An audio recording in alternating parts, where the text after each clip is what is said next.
Chair, I present to you Dame Zaha Hadid for the award of Doctor of Literature Honoris Causa of the University.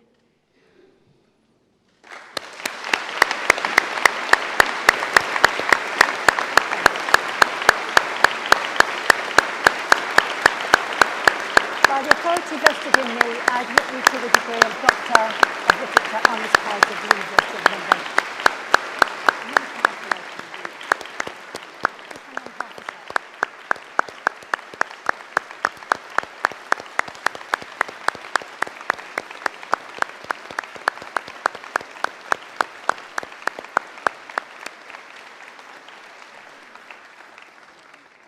And I invite you to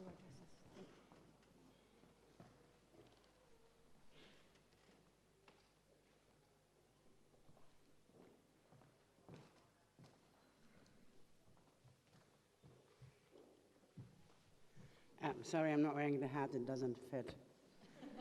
But that's my excuse. Of course, I've come unprepared for any speeches, but it's a great honor for me to be here. Thank you very much. I've always valued this university, which produced for me great artists. And I'm known about it since I was at the AA. I just studied at the Architectural Association. I went to school in Baghdad.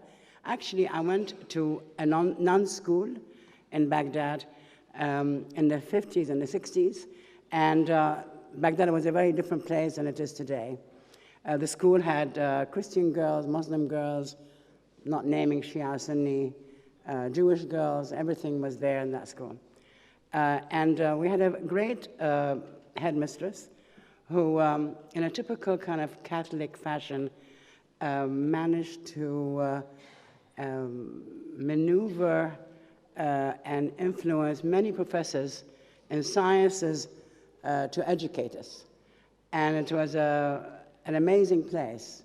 And I was very lucky then to leave when I finished school, to come to England and move back to Beirut, then come back to London to study at the Architectural Association, which was the greatest experience for me, with a great chairman, Alvin Boyarsky, and great teachers like Raymond Elia and many others. It was a decisive moment in my fourth year that I realized that I can do something else. And that was really triggered by the confidence given to me by my teachers. And after that, graduating, I could have gone either to a traditional office, but I decided to go off on my own. I was a partner at OMA for a very short period of time.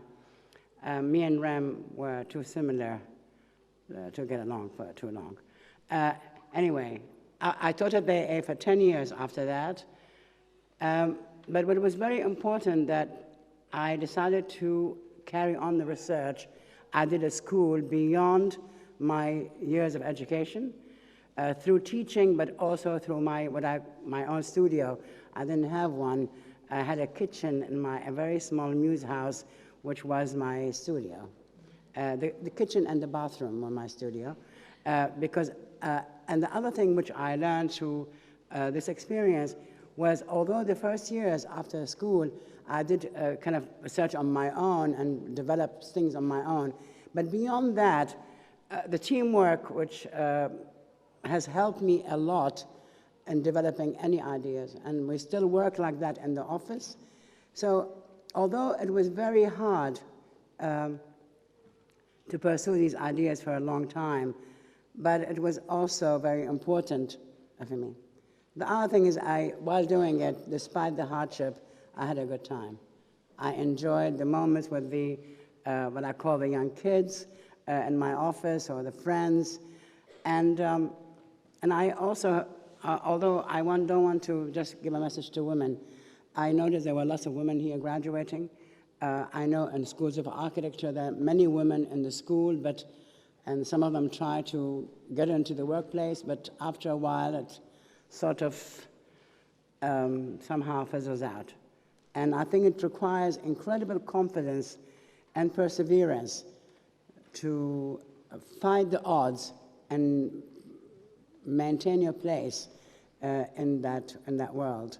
And without being aggressive necessarily or pushy or so on, but you have to believe in yourself. And that's why I think education is very important to all of us. It gives us that power to conquer the next step.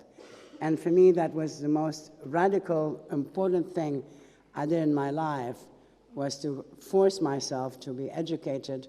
You know, when you are a young kid, you think, oh, you know, school is so boring, and I want just to get out of there and have a good time, and so on.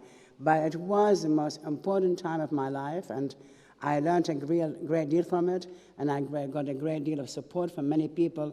I would have never been able to achieve any of these things without my friends at the time, or my colleagues, and later on my office. And I think it was a good lesson to learn that despite the difficulty, you have to have your humor, and you have to also have a good time and enjoy yourself. That's why I stopped drinking, because I wanted to go out every night during school. So I couldn't go out every night till 3 in the morning and have a good time and party, and then go back to work, because I did all my work when I got home. So, and I used to, and people remember me in school, I used to carry my portfolio. In those days, there were no laptops, nothing. I used to carry my portfolio all the way from Kensington to the Bedford Square, because I had a space in the AA to draw, because at the time, my teacher said, you know, you have to learn to draw better. So I said, you know, you better teach me how to do that. But at the AA, the theory was, nobody teaches you anything, you teach yourself. So I took over one of the studios of the school, and I sat there every day, but I wanted to have a nice time, so I went out and partied and went home and worked. And it was really hard work. It all is to hard work and learning skills. And this enables you to do whatever you want. You can do anything. And that's my last message. Thank you.